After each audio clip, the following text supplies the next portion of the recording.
Civil supplies లో జరిగిన అవినీతిపై ఈడీకి ఫిర్యాదు చేశామని మాజీ ఎమ్మెల్యే పెద్ది సుదర్శన్ రెడ్డి అన్నారు. సివిల్ సప్లైస్ లో జరిగిన అవినీతిలో సీఎం రేవంత్ రెడ్డి, మంత్రి ఉత్తమ్ కుమార్ రెడ్డి, ఢిల్లీకి చెందిన కాంగ్రెస్ ముఖ్య నేతల పాత్ర ఉందని ఆయన ఆరోపించారు. ఈ విషయంలో బీజేపీ సైతం సైలెంట్ అయిందని అన్నారు.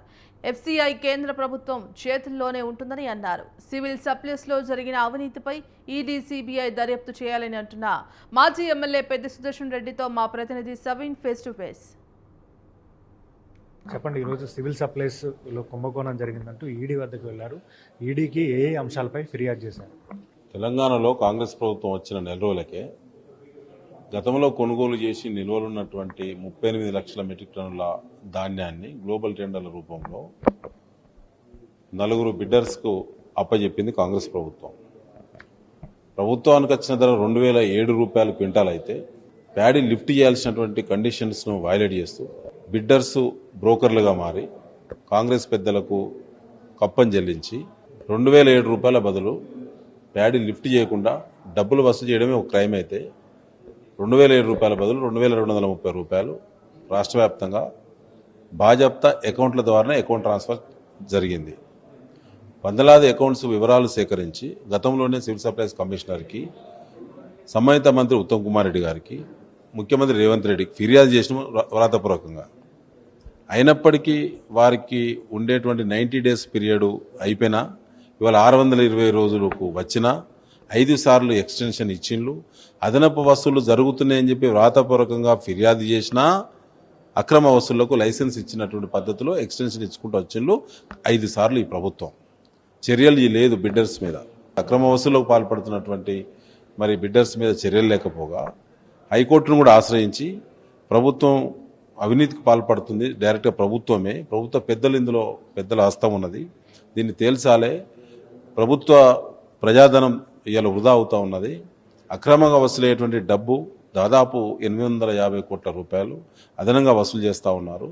దాన్ని వసూలైనటువంటి డబ్బును ప్రభుత్వ ఖజానాకి రావాలి, తెలంగాణ సివిల్ సప్లైస్ కార్పొరేషన్కి రావాలని చెప్పి బిల్ దాఖలు చేశాను నేను.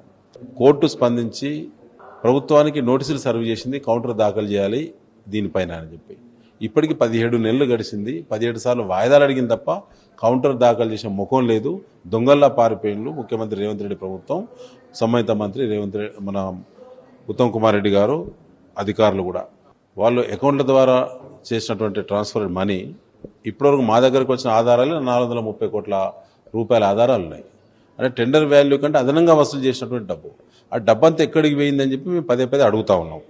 ఇప్పటికి 9 సార్లు ప్రెస్ పెట్టి ప్రశ్నించినా, వ్రాతపూర్వకంగా ఫిర్యాదు అనేక సార్లు చేసినా ఎక్కడ కూడా ప్రభుత్వ స్పందన లేదు. కాంగ్రెస్ పార్టీలో ఒక్కడు కూడా రోషం ఉన్నోడు లేడు, ఒక్కడు కూడా కౌంటర్ చేసే పరిస్థితి లేదు.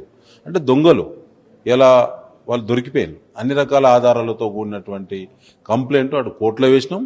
ఈడీకి ఫిర్యాదు చేశారు. పార్క్ హయాత్ హోటల్ హైదరాబాద్ కేంద్రంగా జరిగినటువంటి కుట్ర ఇది. సరిగ్గా 18 నెలల క్రితం జరిగింది. దాంట్లో ఢిల్లీ పెద్దలు ఉన్నారు, వాళ్ళ పరిశీలకులు ఉన్నారు, వాళ్ళ వ్యూహకర్తలు ఉన్నారు, కొనుగోళ్లు జరిగినాయి, అలా కొనుగోళ్ల హస్తం కూడా ఉన్నది. ఖచ్చితంగా అది తేలాల్సిన టైంలో తేలుతుంది. దానికి సమయం దగ్గర పడ్డది. అన్ని రకాల ఏజెన్సీలను, సంస్థలను సంప్రదిస్తున్నాం.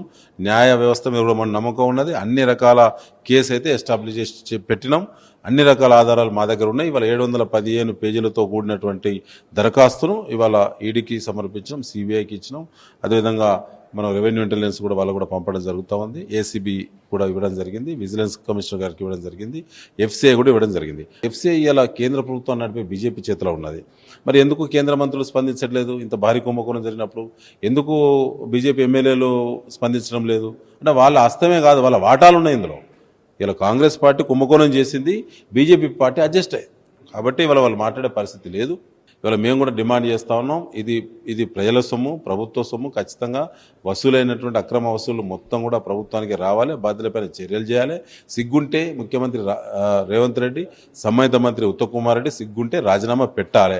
ఎందుకంటే గిన్నిసార్లు ఆరోపించినప్పుడు కూడా ప్రభుత్వం కోర్టు నోటీసులు సర్వ్ చేసిన తర్వాత 17 నెలలుగా కౌంటర్ వేయలేదంటే దాని అర్థం ఏంటి? దొంగల్లా ఎన్ని రోజులు పారిపోతారు?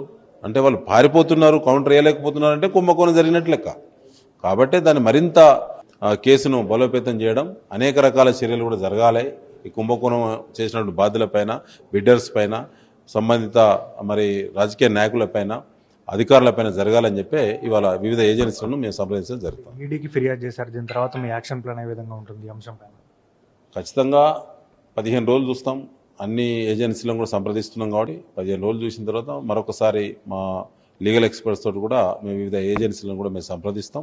సో దానికి సంబంధించి అవసరం ఉంటే మళ్ళీ సుప్రీంకోర్టు కూడా ఆశ్రయిస్తాం. సివిల్ సప్లైస్ కుంభకోణంలో కాంగ్రెస్ పార్టీకి సంబంధించిన ముఖ్య నేతల పాత్ర ఉంది. ముఖ్యంగా ఈ విషయంలో బీజేపీ కూడా నోరు మెదపడం లేదంటూ మాజీ ఎమ్మెల్యే పెద్ది సుదర్శన్ రెడ్డి అంటున్నారు.